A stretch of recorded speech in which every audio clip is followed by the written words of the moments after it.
Hey, you know it's worse than working in a cubicle, Peter? Dying of black lung when you're 16 years old because you've been working in the coal mine since you were 4. Howdy! Welcome to another episode of Jacked History with your host, me, Jack Manford Mandeville I. Today's story is about one of the biggest battles on home soil in American history. No, not during the Revolutionary, Civil, or Indian Wars. We're talking about the Battle of Blair Mountain, when 10,000 pissed-off coal miners took on Union-busting thugs, law enforcement, and the fucking army in the mountains of West Virginia. But before we talk about the violence, we have to talk about the people. Appalachia is a vast cultural region of the United States that makes up roughly 8% of the American population, bleeding into 13 states all the way from parts of Mississippi to New York. It's some of the most beautiful land you'll see, with a unique culture that evolved from the primarily Scotch-Irish people who settled it in the early days of colonial America. But while Appalachia touches 13 states, there's only one state that is completely within its borders: West Virginia. Country roads, take me home! And the history of West Virginia itself is pretty fun and funny. West Virginia had just been Virginia up until its entry into statehood. Like I said earlier, a substantial portion of people of Scotch-Irish descent were kind of just doing their own thing in the mountains of Western Virginia for years, and they had little in common with the more agrarian and coastal-driven people of Eastern Virginia, who were primarily of English descent and sat on most of the state's wealth. It was in 1863, smack dab in the middle of the American Civil War, that they decided to break off and become their own state. John, I want a divorce. Seeing that all the Virginia political elites and military might were focused on fighting the war and couldn't do anything to stop them. This large chunk of Western Virginia was now the state of West Virginia, and on paper joined the Union war efforts and all of their hillbilly grit, as opposed to their more sophisticated neighbors in Virginia who held the capital of the Confederacy. The point of me telling you this is I really want to hammer home that these were a group of people who did whatever they wanted and were not keen on taking orders from wealthy authorities outside of the mountains. It was, and still is, in their cultural DNA to be self-sustaining and live life how they want to, on their terms. All right, let's jump ahead to the violence. Coal had become king around West Virginia post-Civil War, and with that came big corporate interests in the region. To put it simply, corporate control over the hardworking miners of the area was out of control. The predominantly non-union workforce was exclusively housed in company towns, meaning every single aspect of their lives was dependent on their employment with these companies, and these companies could do whatever they wanted to the miners and their families. Even the currency they used was only valuable to use in company stores. I owe my soul to the company store, leaving no opportunity for upward mobility. It was in essence just a step above indentured servitude or slavery even. Any attempt to unionize was met by violence by the coal company's hired guns, the Baldwin Felts Detective Agency. These guys were essentially a private police force hired by the companies who would evict families using violent methods. Absolute thugs, union-busting pieces of shit whose sole purpose was to terrorize the working class for a paycheck.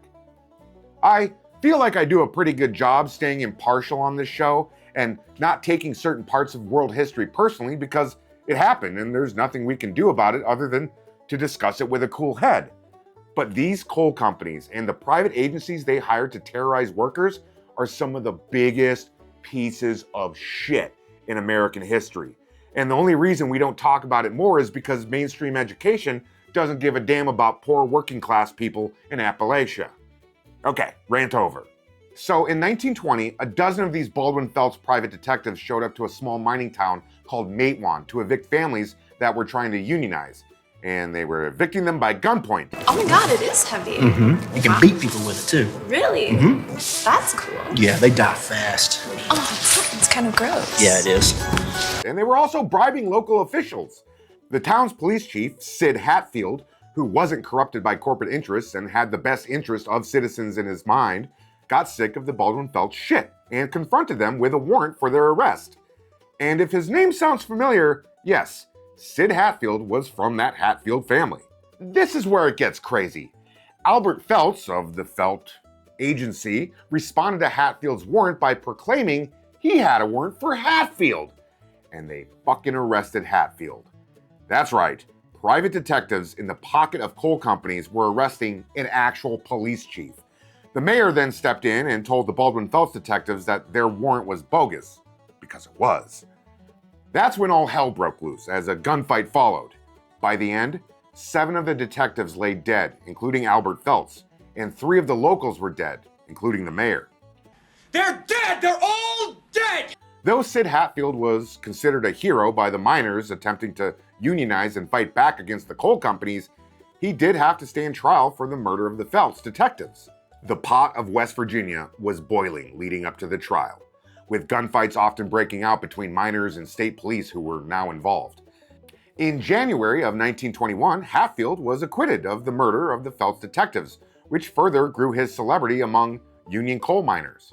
On August 1st of 1921, he had to travel to a neighboring county to stand trial on another charge.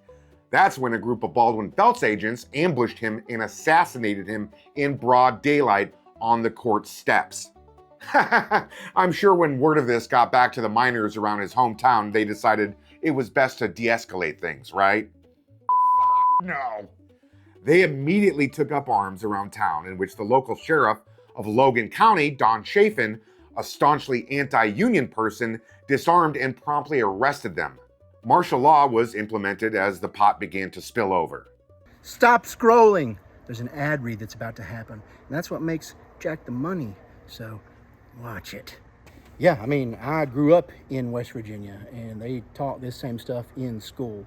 And it was really interesting because when I was learning it in school, my mom would tell me about how we are directly related to the Hatfields.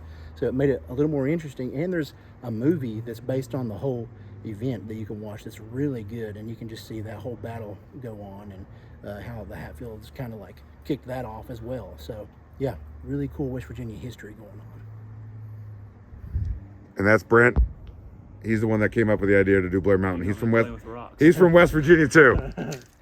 When Union organizers attempted to petition the governor of West Virginia to free the arrested miners and end martial law, they were rebuked. So what do?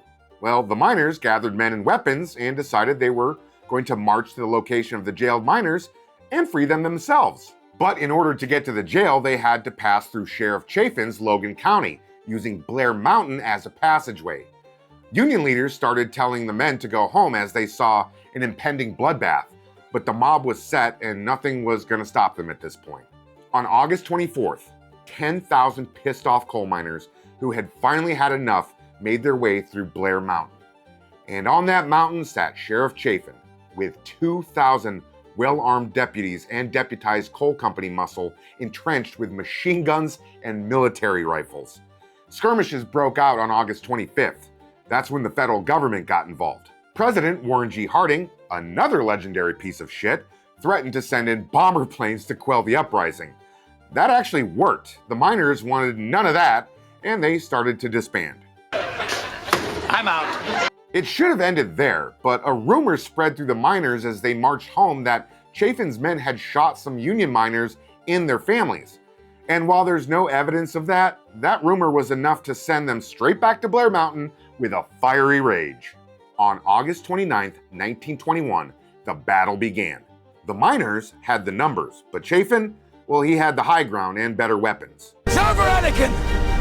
I have the high ground! And you gotta remember, many of the men on both sides were World War I veterans who were fresh out of combat and they knew what they were doing. Both sides had Gatling guns to boot. Millions of rounds of ammo were exchanged in the coming days as the miners battled the sheriff and corporate interests in what became the largest uprising since the Civil War. This was a full-on grassroots revolt against a man. The sheriff was not messing around as he hired private planes to drop poison gas on the miners. Seriously, it killed a great deal of them. It should go without saying. Then the Maryland National Guard was called into action and sent surveillance planes to cover the action. By the time federal troops arrived on September 2nd, the miners were ready to give up because they knew what came with fighting the f***ing army. By the end of fighting, almost 100 miners were killed, along with 30 law enforcement personnel under the command of Chafin. A plane crash from one of the Army's planes added 4 soldiers to the list of dead. 985 of the miners were arrested for treason. And while most were acquitted by juries who sympathized with them, some of them ended up with lengthy prison sentences. The miners had lost the Battle of Blair Mountain. But the good news is that this incident brought so much attention to their horrible working and living conditions that they eventually won the war as workers' rights slowly increased. So what's the moral of the story? I don't know. Don't pick a fight with well-armed hillbillies? Don't treat your employees like shit? Don't hire private muscle to terrorize workers? Sometimes you have to stand up for yourself because the government won't do shit to help you. Take your pick. Please like, subscribe, and share, or I'm going to start paying Peter in fake money just like the coal companies did. Hey, Peter, check out. It's Sonic the Hedgehog with a cigarette. Look at that. That's pretty cool, huh? Sonic's just like me.